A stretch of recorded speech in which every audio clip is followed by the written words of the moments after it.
A paz de Cristo esteja com você que está me assistindo. Aqui é o João, esse é o nosso canal Poder do Evangelho.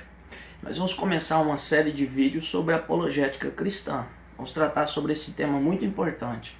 Mas antes de começar esse vídeo, eu gostaria de pedir a você que ainda não é inscrito no nosso canal, se inscreva no nosso canal aqui embaixo, ative o sininho para você receber as notificações dos nossos vídeos. Se você gostar dos nossos vídeos, deixe comentário com sugestões para próximos vídeos e ajude-nos a divulgar esse canal, se assim você se agradar. As mídias sociais, as redes sociais, a internet é um meio muito bom e propício para nós divulgarmos o Evangelho de Cristo. Tem tanta coisa inútil sendo divulgado por aí. Nós como cristãos nós precisamos divulgar o Evangelho de Cristo em todas as plataformas, se assim for possível. Antes de tratar desse tema, vamos fazer uma breve oração. Você que está aí do outro lado, ore comigo. Esse tema que nós vamos tratar é um tema muito importante. Então, eu acho que a oração ela é importante em todas as esferas da nossa vida. Se tudo que nós fôssemos fazer, lembrássemos de orar, penso que o nosso êxito seria bem melhor. Vamos orar então? Querido Deus, nosso Pai, nós agradecemos a Ti, Senhor, porque Tu és bom, porque a Tua misericórdia é para sempre, porque em tudo o Senhor tem nos abençoado, nos tem guardado. Ó Deus, esse tema muito importante, que é a apologética, que o Senhor nos ajude a divulgar, nos ajude a ter um entendimento correto da Tua palavra, da Tua pessoa. Que o Senhor me edifique e edifique aos irmãos que estão me assistindo, edifique aqueles que têm um compromisso com a Tua palavra. Use-nos, Senhor Deus, para reformar o mal, para questionar os duvidosos, para consolar os aflitos, para repreender aos ímpios, Deus. Que a Sua graça esteja sobre nós, preenchendo nosso coração e alcançando o coração dos incrédulos e dos Teus filhos que estão em dúvida quanto a Ti, Senhor. Que o nome de Jesus seja glorificado em nossas vidas e nesse trabalho que o Senhor trabalhe através desta obra. Em nome de Jesus, Teu Filho, te agradecemos. Amém. Apologética cristã. O que é apologética cristã? A apologética cristã ela é a ciência racional que se esforça por elaborar uma defesa satisfatória da verdade e da fé. No nosso caso, a fé cristã e a verdade cristã. Para você entender bem o que é apologética, é necessário você pensar, por exemplo, em um discurso. É só você lembrar, por exemplo, o método de ensino do escolasticismo antigo, que era muito vinculado em teses, em respostas e em pontos e contrapontos. É só você lembrar, por exemplo, dos antigos gregos que se reuniam no Areópago para discutir ideias. Então, quando alguém está fazendo apologética, você vai entender alguém defendendo uma tese, seja ela positiva ou negativa. Nós podemos fazer apologética de maneira positiva quanto de maneira negativa. Quando você faz de maneira positiva, você vai trabalhar na linha de raciocínio afirmativa, positiva, ou seja, você vai basicamente seguir um silogismo bem lógico, bem prático, ou seja, você vai argumentar, você vai reafirmar esses argumentos e você vai dizer sim, sim. No nosso caso, a fé cristã, você vai usar aqueles dispositivos que dizem sim à verdade, sim, isso tem base na Bíblia. Ou você pode também fazer apologética de maneira negativa. Quando nós fazemos apologética de maneira negativa, nós vamos trabalhar praticamente na precaução, ou seja, quando um falso ensino, uma tendência está começando a entrar no seio do cristianismo, então nós vamos nos precaver para que esse ensino não venha a entrar em nosso meio. Isso é apologética. Então, quando nós começamos a fazer apologética, nós trabalhamos nessas duas linhas, ou na afirmação ou na negação. É bem simples de entender. O termo apologética é procedente da palavra grega o nome já diz, apologia, ah, significa dar resposta, fazer uma defesa. Ou do verbo grego apologeomai, que significa dar resposta a alguém. Ou seja, quando você está fazendo apologética, você está respondendo a alguém, você está defendendo, tentando provar de forma plausível a verdade. No nosso caso, a verdade cristã. A oposição apologética. Quando nós falamos de apologética, nós sabemos que muita gente não tem familiaridade com a apologética. Muitos cristãos, inclusive, eles se opõem à apologética. E eles se opõem, basicamente a linha de raciocínio deles é esta. A fé é perfeita, a revelação, ela é perfeita. Ela é perfeita porque ela procede de um Deus perfeito. Logo, se ela é uma revelação perfeita que procede de um Deus perfeito, ela não carece da minha defesa.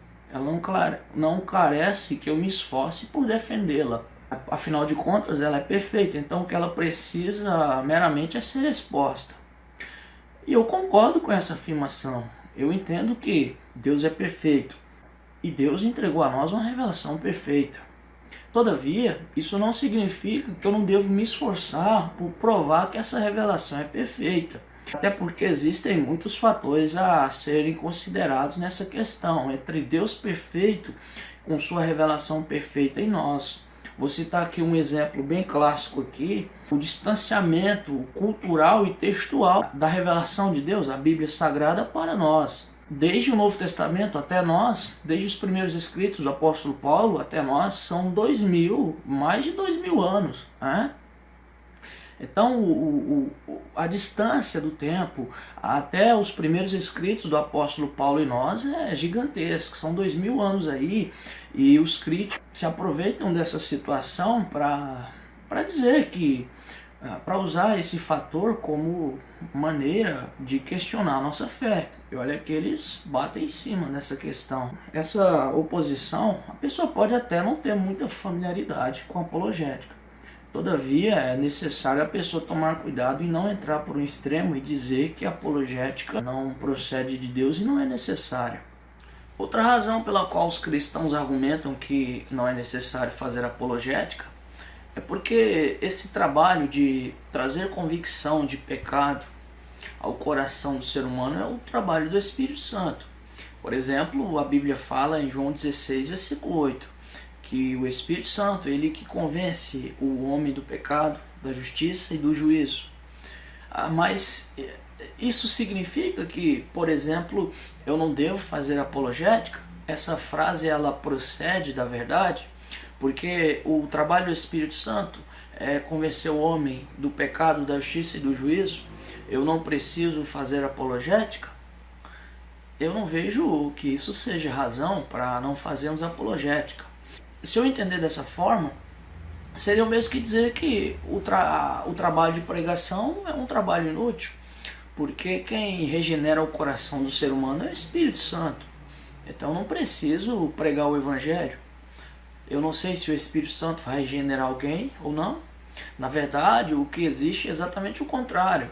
Essas palavras, o fato do Espírito Santo convencer o homem do pecado, da justiça e do juízo, não implica em me deixar irresponsável quanto à questão de dar resposta àqueles que me questionam sobre a fé. Muito pelo contrário, o fato de eu entender que o Espírito Santo convence o homem do pecado, da justiça e do juízo é um propulsor para que eu possa me empenhar e me esforçar para que a verdade de Deus seja plenamente dita em plena convicção, conforme fala a palavra. Outra coisa que podemos entender também é que soa um pouco incoerente, no meu ver, a pessoa que se opõe à apologética não querer fazer apologética. Por que razão? Porque, em outras palavras, a pessoa que se opõe à apologética, ela vai ter que elaborar o seu ponto de vista para dizer por que ela não faz apologética. Em outras palavras, ela vai estar fazendo apologética contra apologética, ou seja, é incoerente. A pessoa pode até não se familiarizar, não gostar da apologética, mas criar oposição apologética, no meu ver, não é o caminho correto. a importância da apologética. Por que, João, eu preciso fazer apologética? Porque você precisamos fazer apologética. As Escrituras Sagradas, elas nos afirmam que devemos fazer apologética. As Escrituras Sagradas, elas nos dão muitos exemplos de apologética na Bíblia. Por exemplo, Jesus fez muito apologética de si mesmo, apologética do seu ensino. Quando a gente lê, por exemplo, em Mateus capítulo 12, versículos 22 ao 32, vocês se lembram que Jesus expulsava os demônios e os fariseus, os saduceus, os inimigos de Jesus, os opositores de Jesus Cristo, eles diziam, por exemplo, que Jesus, no caso de Mateus capítulo 12, expulsava demônios por Beelzebul, o próprio príncipe dos demônios. E Jesus teve que se defender. E como que foi a apologética de Jesus? Vocês são muito incoerentes. Foi assim que Jesus fez. Como pode Satanás expulsar Satanás por Satanás? Um reino dividido contra si mesmo não subsiste. Logo a afirmação deles era incoerente. Jesus teve que fazer apologética. O Evangelho de João, por exemplo, quando nós acompanhamos em detalhes o Evangelho de João, nós vamos ver constantemente vários discursos de Jesus em favor de seu ensino, defendendo sua integridade contra as acusações dos opositores, dos fariseus, dos religiosos daquela época.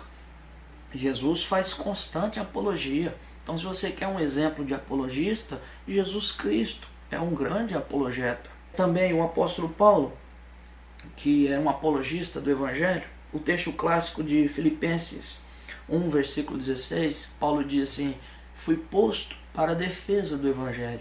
O que é uma defesa? Eu já expliquei. Apologia, ou seja, Paulo está dizendo, eu fui posto como apologeta do Evangelho. Outro exemplo bem clássico do apóstolo Paulo é o que aconteceu, por exemplo, nas igrejas de Corinto. Vocês sabem que desceram alguns judaizantes e entraram na igreja de Corinto. E ali eles, de certa forma, queriam ensinar a lei de Moisés. Para isso, eles precisavam se opor ao ensino do apóstolo Paulo sobre a graça, porque Paulo ensinava muito sobre a graça. Então esses judaizantes, de certa forma, atacaram os ensinos de Paulo e atacaram também a pessoa do apóstolo Paulo. E me parece que ali eles poram em descrédito o apostolado de Paulo. Então Paulo ele teve que escrever e defender seu apostolado para as igrejas de Corinto. A sua segunda carta, por exemplo, dos capítulos 10 ao 12, são capítulos que Paulo defende o seu apostolado. Então, nós vemos que a apologética ela está constantemente entrelaçada nos textos da Bíblia. Podemos dar como exemplo o escritor Judas. Lá no versículo 3 de sua epístola, ele tentando escrever algo para os cristãos, ele diz, havendo eu buscado o que vos escrever, como se ele dissesse assim, ele diz, achei necessário escrever para vocês para que lutem pela fé que uma vez por toda foi entregue aos santos. Ou seja, Judas tentou escrever algo necessário, então ele viu que era necessário escrever que os santos lutassem pela fé. Por quê? Porque muitas heresias, muitos falsos ensinos estavam adentrando no seio do cristianismo. Judas viu isso e ele disse, vou escrever para que os santos defendam a fé deles com toda a força, com toda a convicção. Logo nós vemos que a Bíblia ela está repleta de apologética. Para terminar aqui, esse ponto eu vou dizer o seguinte, a própria palavra de Deus é uma apologia a Ele e a seus feitos. O próprio Deus, Ele defende a sua pessoa, o próprio Deus. Eu diria que a própria Escritura Sagrada é uma apologia completa de Deus, do que Ele faz, do que Ele é, dos seus atributos. Logo, a palavra do Senhor nos diz que nós devemos ser imitadores de Deus. Efésios capítulo 5, versículo 1. Logo, se nós devemos ser imitador de Deus, se Deus fez apologia de si mesmo, de sua pessoa, do seu ensino, dos seus atributos, se Deus revelou em sua palavra que é necessário ter uma apologética da nossa fé, logo torna-se necessário e importantíssimo que nós façamos apologética da nossa fé. Outro fator que eu considero importante, porque que é necessário fazermos apologética, é, por exemplo, a natureza do conhecimento. Eu digo que a própria natureza do conhecimento nos força a fazer apologética. Por exemplo, o conhecimento ele não é proveniente de uma única fonte, ou seja, o conhecimento ele pode ser inato do ser humano, ele pode já nascer, o ser humano já nasce com um certo nível de conhecimento. O conhecimento ele pode ser empírico, ou seja, o ser humano ele adquire vários conhecimentos a partir do experimento, da experiência, da vivência. O conhecimento ele também pode ser ilusório, imaginável, ou seja, no campo da imaginação, alguém já disse que a imaginação é infinita. Mesmo assim, a imaginação ela transmite um conhecimento ao ser humano. Se é um conhecimento adequado, eu não quero questionar isso, mas transmite. Então, a própria natureza do conhecimento, a essência do conhecimento, nos força a fazer apologética. Por quê? Vários níveis de conhecimento vêm a nós. Então, nós temos um conhecimento que nós consideramos o supremo. É como se fosse o conhecimento que nós temos, que é supremo, que é o conhecimento da palavra de Deus, é como se fosse o elemento filtrador desses demais níveis de conhecimento que nos vêm até nós. Então, nós, como apologetas da verdade de Deus, da sua revelação, nós vamos procurar usar a revelação de Deus e filtrar todos esses meios de conhecimento que vêm até nós. Então, torna-se necessário e importante fazermos apologética.